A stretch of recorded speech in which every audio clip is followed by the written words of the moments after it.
Good sir, you found one I have not seen. Wow. How about that? That is. And this was one of his first.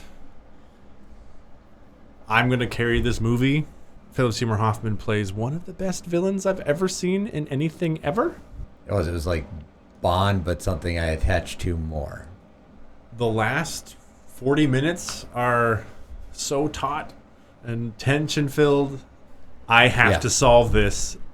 Maybe someone else could help me do it better, but I'm the only one here. I'm going to do what I can to... Oh, man. It's just... It is the reason I love movies. So thank you, Tom. Vanilla Sky.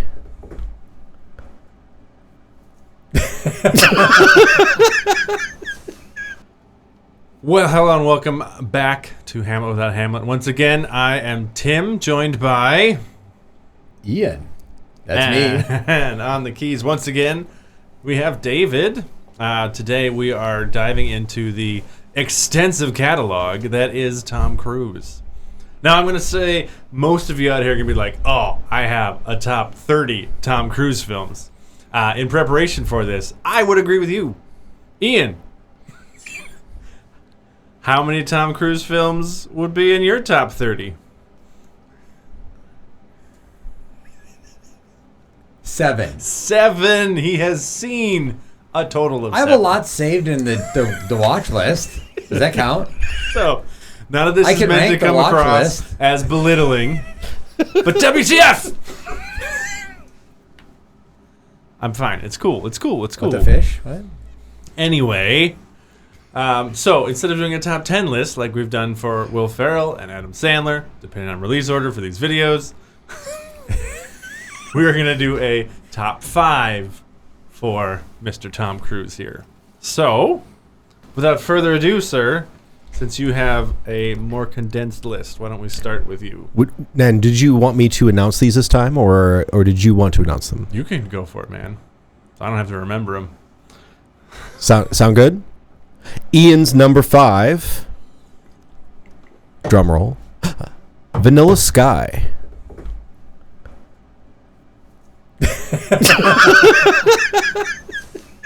There's my number 5, folks. Okay, on to Tim's. Okay. When you only have 7 to pick from, I mean... All right. What was 6 and 7? I don't know. Mission Impossible 2. Interessant. Good, sir. Okay. All right. Whatever. And Actually enjoying it. casually enjoying it is good. Yeah. Mm-hmm. And Tim's number 5. Rain Man. Huh? No. I've heard of it. Heard of it. Heard of it. Is he in it? Nope. Okay. I've randomly picked a different movie that he's not in to put on this list. So, thanks for recognizing that. Appreciate it. So bad. You just throw in one that they're not even in. Purple Rain. Okay. Tell me more. Avatar. You want to talk about Vanilla Sky or Rain Man? I saw Vanilla Sky when it came out. I remember enjoying it. All right. That's about it. Since your list was short, yeah. Yeah. I Others was- I can give more context. Yeah, no, I would say I didn't hate it. I remember overall feeling a little like Cameron Diaz was really good in it. And Yes. that's probably one of my favorite performances of hers with the most range. Mm-hmm. But overall, I remember feeling a little bit confused / underwhelmed by the end. But not that it was a bad film. Yeah. I would agree to remembering that. All The right. performance is up to it, but the finish was like, huh? All right. But Good to know. All right. Rain Man, yeah. Amazing performances. Won Best Picture, 1988, I believe. Him and Dustin Hoffman as this kind of buddy road adventure. Kind of caught me off guard because Rain Man. I don't know what that means. You find it through the movie, so I'm not going to spoil it. But, you take Tom Cruise as this young, cocky, rich executive who just needs to get this guy across country to get the money from his inheritance, essentially. So he starts out by just doing and going through the motions, and by the end, change of heart, discovers who he is, that kind of thing. So that story's been done, but to see Dustin Hoffman do what he did with the performance of Raymond, and to dive into his, I believe he's an autistic savant in the movie. So he's really, really good with memory and numbers and that type of thing. But it was a very early representation of that on screen and done exquisitely by Dustin. And the two of them playing off each other is fantastic. So, and they spoof it in The Hangover a little bit as a fun to call back. Mm-hmm. Remember when they get matching suits and they go down, he's going to try to count cards at the blackjack table? Okay. The scene where they're coming down the elevator Yep. in the silver suit is a direct visual quote from Rain Man. Okay. Because he brings his brother to the casino because he can use his autistic savantness to cheat. And then they get kicked out. But Yeah. it's great. I want to watch it again now. All There right. you go. So the top trivia on this one is, for in-flight viewing, several airlines deleted the sequence in which Raymond reels off statistics on airline accidents. That's true. Well, you're fine. Every airline has crashes, Raymond. Every airline. Nope. Qantas doesn't. What? Qantas doesn't. They only fly to Australia.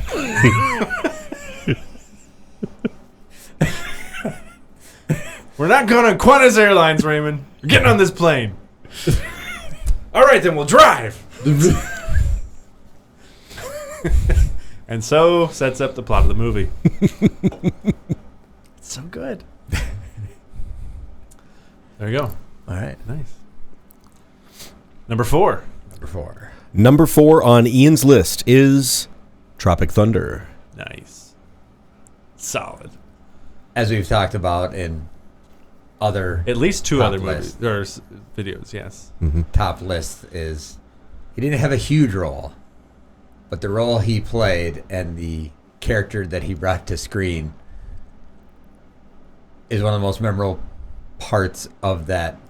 I mean, there's so many parts, but you just remember him and the massive arms in the office, just a rage monster, pretty much. Whenever it cut to him, you knew it was going to be good. I mean, he's on screen for maybe 4 minutes, Yeah. and he got a Best Supporting Actor nomination for that thing.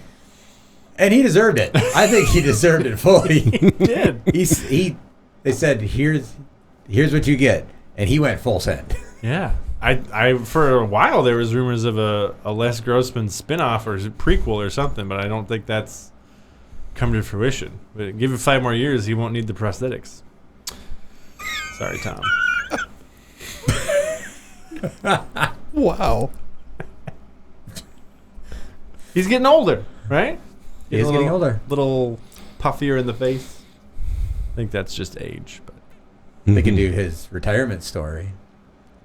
he sure could. It's just him laying waste at like an all-inclusive resort in Key West. Just going off the rails. All right. Well, that brings us to Tim's number 4, Edge of Tomorrow. Yes? No? On the list. On the list. Okay. We'll see if any of yours that I've seen. It'll be This is interesting. fascinating. Yeah, this was one of my favorite kind of alien invasion movies ever. Very surprising use of the action and the use of time as a plot device. And without spoiling the ending for you, which I'm sure you will watch, I liked that, unlike many other movies where it's like humans just figure it out and beat the aliens that are way more powerful and flew billions of light years just to get here. And we somehow just find a way. In this one, they almost do it by accident, and it's only because they are able to get a hold of the aliens' power and technology to defeat them. It's not like a human just made it happen. It's All right. and he had to die many hundreds of times to make it happen. Again, I love the pacing is great. The effects are amazing. Emily Blunt's fantastic as this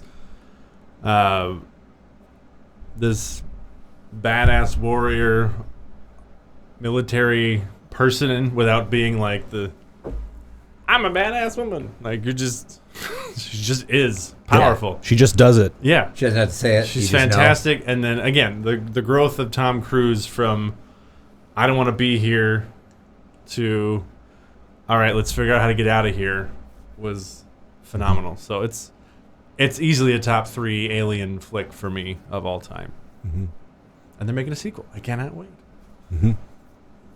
That's pretty cool. It'll be neat to see the sequel. So, Ian, with the exosuits too, it's her being this really crazy warrior just by the dent of mindset and experience is completely believable, right? Got the suits, got the focus, has the intensity, doesn't need some of the other things that you would normally need, right? And it plays really well, and then the interplay between the two of them is also very funny, because she is clearly the better one to save them between her and Tom Cruise, but she can't for reasons that are part of the plot. So it's fun. It's great. It's a good ride. Well done. Highly recommend. And the tagline is "Live, Die, Repeat." So it's like Groundhog Day mixed with Alien, War of the Worlds. He is the only one that can save it, and for reasons that come up in the movie. But he's completely inept at doing so. He starts out kind of like Shaun from Shaun of the Dead, as like a character of like who you'd want to actually pick to be in this role, and isn't like the character, just the last guy. That he just immediately runs the other way. Oh man, I want to watch these all again. Anyway, it's fine. We're moving on. All right. That brings us to Ian's number 3, Days of Thunder. Wow. Good sir. You found one I have not seen. Wow. How about that? That is. I feel like that actually came up at one point that we talked about it. Tell me about it, sir. I saw it once in the theater. No, actually, didn't see it in theater. Saw it after that. Well, rubbing is racing, so you got to know that. You don't know that? Rubbing is racing. Is racing. Yeah. Rubbing what, sir? Rubbing against other cars. It's part of the movie. Oh. All right. It's one of the only times I can quote something from a movie, and you actually don't know right, it. No. And this is Folks, Tom mark Cruise this and down. Nicole Kidman, right? Sounds right. Sir Keys? Let me have Supporting a look. cast, I'm going to need help with. Remembering Cole Trickle and the up-and-coming racing. I grew up around cars and loving cars, and I felt like it was a fun movie that was somebody trying to enter that world and compete in that world, and the struggle of getting there, and the personalities fighting and disputes and hot-headedness and racing and fun. All right. Man, this cast is Tom Cruise, Nicole Kidman, and a whole bunch of grumpy men. Is Colin Bergeron in that thing? Robert Duvall, Randy Quaid, Duvall. Michael Rooker, Fred Thompson, John C. Reilly, I should say. John C. Reilly. Oh, yeah. Wow. That and Talladega Nights, huh? Yeah. You see the correlation now? No, that's This one's one. a That's little more one that serious. I've considered watching before, but as someone who didn't grow up watching NASCAR or auto racing, it's not my immediate go-to. I've seen some racing films that I've enjoyed, but I think there's one or two other Tom Cruise movies that I haven't seen that would be above that, but I'll give it a go sometime. Yeah, no, it's a fun ride. All right. Yeah. All right. All right, that brings us to Tim's number 3, which is Mission Impossible 3. 3. Oh. How many of those have you seen, if any? Not to put you on the spot. Just curious. 2. We've discussed this. I'm hurt. You've seen Mission Impossible 2 And 1. and 1. You stopped. It got real good.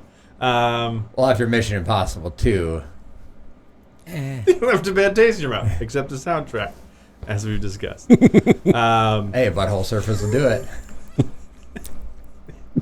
Indeed, they will, for many reasons. Hang 10 and stuff. All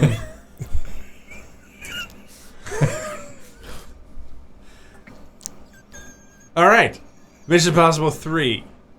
This is one of my favorite action movies. I loved that they brought in the wife that became like the linchpin for him for the rest of the series, as either the humanness to call back to, and a groundedness, or the thing to keep fighting for. I think Michelle Monaghan plays that role perfectly. It's a great mix of romance, action, and a little bit of comedy. It's the onset of Simon Pegg as one of the main characters in the movie. Ving Rhames is phenomenal, and Philip Seymour Hoffman plays one of the best villains I've ever seen in anything ever, and he does it so specifically and so in such a subdued manner that makes it even more menacing than, like, he's not this over the top nefariously bad guy. He's just I just do what I do, and the things I do are evil, and you're in my way. And it's he's so good at it. Like, even when he's got him like chained up, Ethan has him chained up, and he's trying to question him. In this moment with like death in front of him, Philip Seymour Hoffman's character is like, "What's your name? Do you have like a wife or a family? Whoever it is, I'm gonna find him. I'm gonna hurt him." It's just like, oh man. He plays it. I know he won Best Actor for Capote, Philip Seymour Hoffman did, but yeah. I think that is his most affecting performance for me. And it catalyzed the rest of the series from movie 3 through 8. And those 5 films are phenomenal. There's not really a bad movie in them. Some of them are amazing action films. And this is the one that started it all for me, that took Mission Impossible from being another action series to one of the best film series I've seen. So, enough said. All right. Good stuff. Well, that brings us to number 2 for Ian. Ian's number 2 is Mission Impossible. Whoa! The first one. The first one. Not the second one. Yes. I enjoyed it a lot. I mean, obviously you got the series started that you were just talking about, and I've enjoyed Bond, but for some reason I think that I did enjoy Mission Impossible more. I don't know if it was more of the action that was brought to screen with it, or the fact that I saw it in early teens, probably. When did it come out? 96. Yeah, so it would have been like early mid-teens when I saw it. So very formidable at that point in my life. Yeah, and I love the character. I love the movie. I love the action. It was like Bond, but something I attached to more. Yeah, I would agree with that. I've always liked the Bond films, especially the newer ones, because they felt a little bit more Mission Impossible-y, if that's a fine term, but a little bit more accessible because the 60s Bonds, 70s Bonds are very much this good-looking, suave playboy who just gets all the girls, and that's never been me. I've never reached that pinnacle of life, not that I'd want to, and Ethan just gets the job done, knows what's right in the moment, doesn't always get it done correctly, but he's just always trying his best to do the thing he's supposed to do and try to do it without killing anybody. It is great. And there's so many great set pieces in the first one. From the first elevator scene with Emilio, or is it Emilio? Yeah. Emilio Estevez. Yeah. Yeah. He has a horrific death on top of the elevator. Hey, you know. Not everybody makes it out alive. Yeah, the car blowing up in Prague and John Voight falling off the thing, faking his own death. Spoilers, but it's a little bit old now. Hopefully. I mean, if I've even seen it, folks, come on. The breaking into the vault is obviously one of the most iconic, maybe film, but for sure action scenes in history. Mm-hmm. Yeah. With the catching the sweat on the glove and the knife falling as it turns. And and I think that was something, too, that you just hadn't had that level of production in film at that point in an action film with that level of suspense, like almost real in a way. Yeah, and I'm really glad they hired Brian De Palma to direct that, because there's some other directors that were big in the late 80s, early 90s that wouldn't have had as much of like a mystery noir feel to it. Like the original show wasn't as, I don't know, gritty isn't the right word, but De Palma has a little bit more of a grounded reality, if a little darker, that played really well to that character in those moments. Mm-hmm. So I think it was a perfect marriage of actor and director at that point. And I would say that's the film that really catapulted him into true superstardom, and that he's been the movie star he's been since then. Mm-hmm. Yeah, obviously now he's come back to the well of this a few times, but all for great results. But since '96, he's been the movie star. You know, I know we've talked about it before. I don't know if we have anyone else now that we would maybe worldwide be able to identify as a movie star besides Tom Cruise. Denzel Washington's one that comes to mind. Mm-hmm. Probably less so in like the last 5 years, but he's also 8-10 years older than Tom Cruise, maybe. Mm-hmm. Will Smith would be one, but he made his choices. He's had some moments. Life's kind of slapped him around a little, shall we say. Sometimes you give them, sometimes you take them. Yeah. The top trivia for this one, while filming the famous scene where he drops from the ceiling and hovers inches above the ground, Cruise kept hitting his head on the ground until he counterweighted by putting coins in his boots. Fascinating. Because, you'd be forward heavy with the rope where it was, right? So fascinating. I did hear a fun story. Matt Damon was on, I think it was the Graham Norton show in England, and he was saying, I had dinner with Tom Cruise, and he was talking about the scene in Mission Impossible Ghost Protocol where they're on the Burj Khalifa, and that he was planning to do this. And he was describing all this stuff, and Matt says, man, that sounds really, really dangerous. How'd you get insurance to sign off on it? He's like, well, I didn't. At first, I pitched this to him, and they're like, no. I was like, wow. Then how'd you do it? What'd you do? It's like, I got a new insurance guy.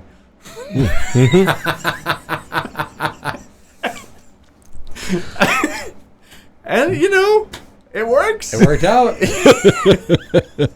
Got a new insurance guy. I'll sign you if you let me do this. Mm-hmm. Okay. And looks like it worked out for everybody. So we have one of the greatest action set pieces in film history. Did you see the interview about pull-ups with Tom Cruise in that movie as well?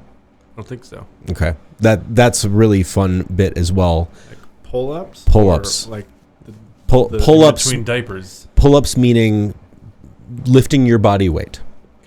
and the amount of training that Tom Cruise did to prepare for that movie because of the amount of time that it would take if he needed a break. If he needed a break, all the filming would stop for like an hour and a half. Mm-hmm. And he found this out and he went, there is no way. I'm never going to be the issue because I have to use the restroom or because I'm too weak to be out there. And so, so that I'm going to butcher it, but the conversation was essentially they were over at Tom Cruise's house and a couple of guys that work out a lot. And they're like, oh, yeah, Tom, you lift, huh? And they were looking at his equipment and he's like, yeah, I'd do some pull-ups. And like, oh, yeah, come on. Well, let's do a pull-up competition. How many pull-ups can you do, Tom? Can you do 10 pull-ups? He's like, yeah, I can do 10 pull-ups. Can you do 15 pull-ups, Tom? Yeah, I can do 15 pull-ups. Can you do 20 pull-ups, Tom? Yeah, I can do 20 pull-ups. Tom, can you do 30 pull-ups? Yeah, I can do 30 pull-ups. How many pull-ups can you do, Tom? And it's because of this movie, he trained and trained and trained and trained and trained. So I don't remember them giving an exact number at the end, but it was well over 50 pull-ups that he's able to do on his own, just at the drop of a hat, in order to prepare for this movie, right? I don't know if he maintains that, but it's wild. I would imagine he's kept it up a bit. He's obviously now, that was what, 2009 was Mission Impossible 3? Or were we talking about... No, I'm talking about the... Okay, yep. Yeah, so that would have been 2012, 14, one of the two. So that's either, 11 or 13 years ago. Yeah. So he's now 64? I know he's still in great shape because he just finished filming the last two Mission Impossible movies. So maybe. Yeah. He is kind of a freak of nature and incredibly committed to his craft, which is amazing, and absolute respect to him for that. Mm-hmm. No doubt. Well, a couple of the strongest guys I know are in their 60s too. It's bananas. It's kind of wild to think about. Anyway. Yes. Well, that brings us to Tim's number 2. Collateral. Have you even heard of it? Yeah. Yeah. Cool. Have you seen it, David? I do not believe so. I do not recognize it. Mm-hmm. I would strongly recommend it. All right. It kind of feels like a live action manga anime style story. Told through kind of an action noir. Essentially Tom Cruise in one of his very few villain roles, and he is astoundingly good. Good. He plays a hired gun, an assassin, who literally just flies into town to do a few hits, and he hires Jamie Foxx as his cabbie for the night, so he can go do his hits, but doesn't tell him that I'm an assassin, because why would he? And then through the course of events, Jamie Foxx finds out, and then he spends the rest of the movie trying to turn him in or get away from him or all of this, and it's so good. Michael Mann's direction and visual storytelling through Los Angeles as a medium was gorgeous. Performances are top notch. I believe they were both nominated for an Oscar for this, but it is so good. Like I said, I wish Tom Cruise would do more villain roles, but this was so perfect for him, and him and the silver fox white hair, so good. And he's so the character. I think it's Victor is his name, but 11 out of 10 recommend. It's so good. 11 out of 10 on your number 2. Oh boy, that's a high bar for number 1. All right. Well, we had some honorable mentions as well that we could talk about if you wanted to talk about them a little bit. Sure. So Ian's seen 7. So what is just his 2 honorable mentions are? No, there's one that isn't worth the honorable mention. The one that Ian did not send me on his list was Mission Impossible 2. And since he's only seen 7, that's one other. His other honorable mention was Jerry Maguire. Hey, Nice. which was also on Tim's honorable mention list. Yes. Hey. Show me the money. That is a fun romantic comedy that sneaks into many people's DVDs or streaming devices by bogarting as a sports film. That's a fact. This movie's about a football agent. Nope. I mean, he is a football agent. So correct. I mean, that's Cuba fair. Gooding Jr. is there. He plays football. But He it's won an not- Academy Award for his performance. But it's not about football. It's about a couple of relationships and dynamics and Yeah. I love it. I haven't seen it in a couple years, but you complete me. Well, I think when you talk about Mission Impossible, like launching him into that stardom, I think that was Jerry Maguire was that stamp of, yep, I'm here to stay. Is that 97, the next year? Oh, I would have to look. Just a second. Right? Because it was Mission Impossible, then Jerry Maguire. It's 96, yep. Same year. Mhm. Wow, what a year. Mr. Cruz. Unless they went the other way. I swear. Mr. Cruz. Yeah. Yep. 1-2 punch. Jerry Maguire. Who directed that? Jerry Maguire is loading. Director Cameron Crowe. Cameron Crowe. Wow. Would not have guessed that. Written and directed. Okay. They did well. Good stuff. All right, also on Tim's honorable mention list, because Jerry Maguire was on Tim's list as well. Okay. Born on the 4th of July. Tell us about this one. Yes. Lesser known film. First time he got nominated for an Oscar. He plays a wounded Vietnam vet who comes back home and tries to readjust to civilian life again. And this was one of his first I'm going to carry this movie roles, and blew me away. So I'm a big fan of him overall as an actor and a lot of the choices he's made, but I also really like his acting style. I love how much he gets into his characters, and he brings so much more to them than anyone else would have. And this is another one of those characters where he's all in. He's got the beard and in the wheelchair and just in it, and you feel it, and it's just a big gut punch. As someone who didn't live through World War II or Korean War or Vietnam War, he really nails that feel and what it would be like to try to balance those two of like the horrors that you saw and what's still in your brain with I don't have to be scared, I don't have to worry that something's going to blow up here now. Dealing with that, people don't want to be around me now because I'm a grouch and I'm grumpy. Yeah. But that's just how I am because of what I saw. And again, very little known film in today's standards. But When did it come out? Great. 89. Okay. Yeah, right after Rain Man. Mm-hmm. So Yeah, there's some really good pictures here that you could use if you wanted to slip them into editing. Also on Tim's honorable mentions list, Mission Impossible Fallout. It fell out of the top 5. Look at Tim's grin on that. yeah. Tell us more. Again, this is the peak, I would say. Now, which number is it in the... The Fallout is 7, Okay. technically. Right? Post Protocol. 6. 6. Final Reckoning. Dead Reckoning, Final Reckoning are 7 and 8, aren't they? 6. Okay. Yeah. And this is the kind of the apex of the story with the most kind of, I would say, weight to it. The last 40 minutes are so taut and tension filled, and it's just he learned to fly a helicopter for a stunt in a movie. That sounds like him. It so much is him. He was already a plane pilot and has been since Top Gun, essentially.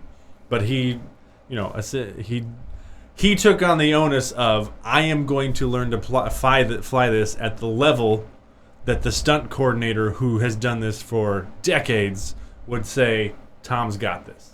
Mm-hmm. So he was in a cockpit for like 4 to 7 hours a day, every day for months to be able to do some of these moves with the camera right here. No one else in the helicopter. You know, he's doing like top down and spinning over and going up hills and the thing's stalling and he's doing this.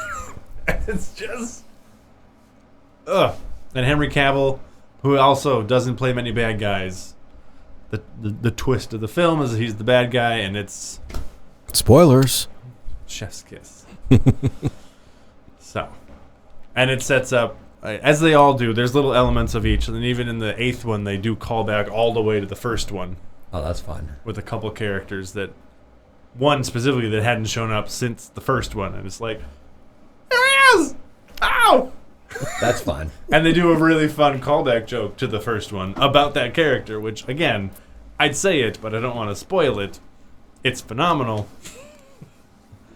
And Fallout. Many people would put that as probably their favorite of the series. For me, that's probably 4th overall. But it's... No, 3rd. If that's on my... I don't know. Yeah. Mm-hmm. 3rd. Hey, oh, that sounds like a spoiler for your number one. Sorry. My bad. Well, we can jump from honorable mentions to Tim's number one. Tim's number one. Guess which number? Keep him in suspense. It's Ghost Protocol. Ghost Protocol. Yes. Tell us. This movie. The first time I saw it was with you and my dad at what used to be the Omni or the IMAX theater, the legit IMAX theater at the Minnesota Zoo that they don't have anymore. And we went to see it, and I loved it so much. On the way out, I was like, I'd like to go again.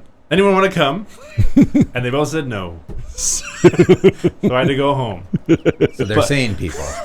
That was one of the first times, besides like The Dark Knight, I remember walking out of the movie and wanting to immediately go watch it again. So the level of enjoyment I felt, personally, was so high. But then over analyzing it, many viewings.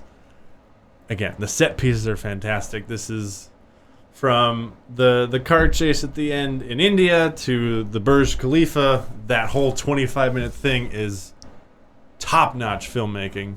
To the opening, to the Kremlin, to... Oh, man, it's just... It is the reason I love movies. So thank you, Tom, and all of the crew, and everybody who worked on that, and Brad Bird for directing it. And for whatever it's worth, I do remember you asking, and I do not remember why I said no. Probably because it was already like 9:30 or something. Yeah, that might have been it. And the zoo And you is... plan to see it once, not twice? Well, the time in which we watched this was back when I was on call 50 weeks a year. So there were times where sleep was evasive. That's fair. Yeah. Mm-hmm. Play fair. So that is... It has never left like my top 10 list of films all time. So it was a pretty easy number one Tom Cruise film. But it was fun to dive into this list to see where I'd sort of place all the rest. But that was the number one with a bullet. Mm-hmm. Nice. All right. Now we can just bring the plane down. Well, that brings us to Ian's number one. Should we let him try to guess what it is? Yeah, sure. Go for it. All right. So far you've said Days of Thunder, Yep. Mission Impossible 2, Mission Impossible, Vanilla Sky. Vanilla Sky, Jerry Maguire. Jerry Maguire. Give you 3 guesses and then Let's see we can here. reveal. Last Samurai. No. No. Minority Report. Wow. 2 guesses to get it. Yeah? So there is a little bit of strategy in that, Ian, because those were his 2 honorable mentions that I didn't talk about yet. And so he knew there might be something suspicious there. Well played. Well played. Well, tell me why it's an honorable mention. Well, again, I had filled out my whole top 10, So my honorable mentions are really I could have done 7. 6 through 10. I recently watched this for the first time. I think I saw it once in college and hadn't seen it before that, and then watched it maybe 2 years ago. And I have now having kids, the seers or whatever that are trapped and are used to find this pre-crime Yeah. evidence hit me a lot harder than I even remember it being a plot per se. I know it is the plot, but Yeah. as a college student, it's like, cool, an action movie where they stop crimes before it happens. All right, cool.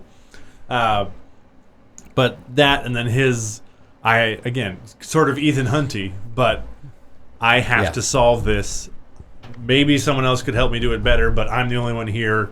I'm going to do what I can Yeah. as long as I can. Was well done. Steven Spielberg, one of my favorites. So those two paired together was phenomenal. So there you go. Yeah, I think that's a theme too with Tom Cruise in a lot of his movies. Obviously, I've only seen 7, but it feels like he plays those roles of, I'm probably not the most equipped person for said thing, but here we are. I'll do what I can.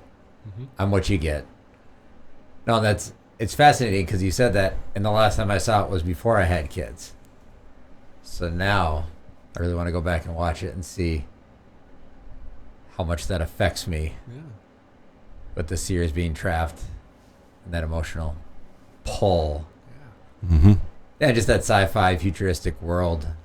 I thought it was built well. I thought it was for a sci-fi world, believable, I guess. Like not, because some things are just so crazy. It's like, okay, yeah, this is out of the realm of reality, but still something you can tangibly kind of feel. Like, oh, I could see that, kind of in a way. But that doesn't happen. Yeah.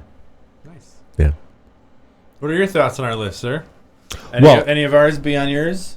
Yeah, for sure. So Minority Report would have been in my top 5. The Last Samurai that we didn't talk about yet, that would have probably been in my top 5 as well. And tell me, Last Samurai, that's one that's been on my list.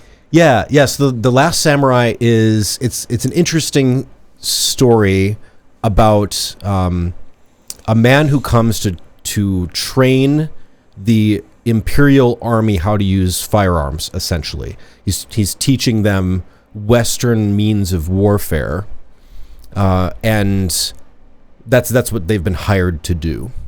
And he gets captured by samurai because the timing is bad. He's trying to train these guys. He says they're not ready. He puts his life on the line to demonstrate that they're not ready. And they get sent to battle anyway. And when they get sent to battle, they get wiped out by the samurai. And he gets captured. Well, as he's captured, he is initially kept prisoner by the samurai, and then Stockholm syndrome sets in, and they teach him their ways, and it's kind of there's some really interesting things going on there. But I came to find out that this was based on a true story. Yeah, which is interesting. Now, they took liberties for sure. It doesn't match up. But the real end of the samurai at Shuriyama, that's a thing, right? Where the Imperial troops were all trained in on Western warfare, Western tactics. It's a lot cheaper to give a bunch of peasants rifles and teach them to march in formation than to have an elite class of samurai who don't do any labor. They are just warriors, right? Yep. And the breakdown of that class essentially forced a confrontation where the samurai were wiped out by the Imperial forces. So, yeah. Anyway, so I like that one a lot because of the historical pieces of it, mixed in with excellent performance. Music. Yeah, music is amazing. And then you don't see very many movies where they actually try to do some real blade work. But they have these scenes of him training with Boken, with the samurai. And some of the moves are not realistic because they need to be big and dramatic for screen. Yeah. Most sword fighting is really boring on screen because it happens so fast that you can't tell what's going on when you watch it. So you have to add flair, you have to add extra moves, but it's fun to see some actual real cuts being used by somebody that, initially doesn't appear like he should be able to, and then eventually builds his skill over time. So it's cool. I'm talking too much. Yeah, I think Ghost Protocol would be on my list as well. Jack Reacher might be on my list as well. I think that's 5, right? Did I give you 4 or 5? Close enough. Minority, Mhm. Last Samurai, Mhm. Jack Reacher, Jack Reacher, Ghost Protocol. Ghost Protocol. That's 4. 4. That's good enough. Close enough. Yeah. No, I like your lists. I thought it was interesting that your top 5 didn't overlap at all. Yeah. Yeah. Me too. Impressive. Does our discussion make you want to watch any of those, and if so, which one the most? Or not at all? The 2 standouts for me is The Last Samurai was one that I had interest in. I guess I could give a rank of 3, but knowing that there's some historical value behind it, I always enjoy seeing those played out on screen.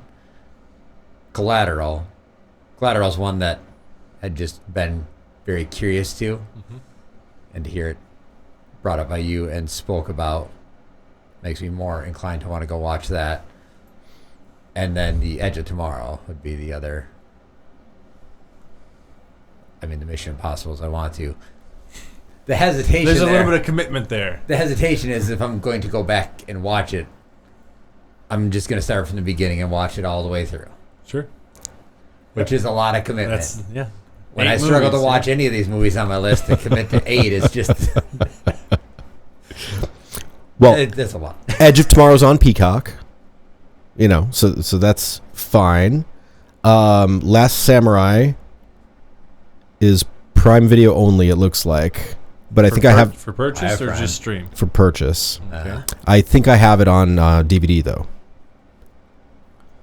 And And somewhere with a big screen to watch it. If only. yeah, yeah. Just For gotta. those at home, Yeah. David has a big screen. It's big enough. It's big Bigger enough. than 19 inches. And Collateral's on Paramount. Mm-hmm. So between the 3 of us, I think we could figure those out. Yeah. Yeah, man. All right. We'll love to hear it. But thank you all for joining us. Let us know if we nailed yours or if you thought we were crazy or what your number 1, 2, or 3 would be. But thanks for joining us, and I hope you join next time. All right, folks. Take care.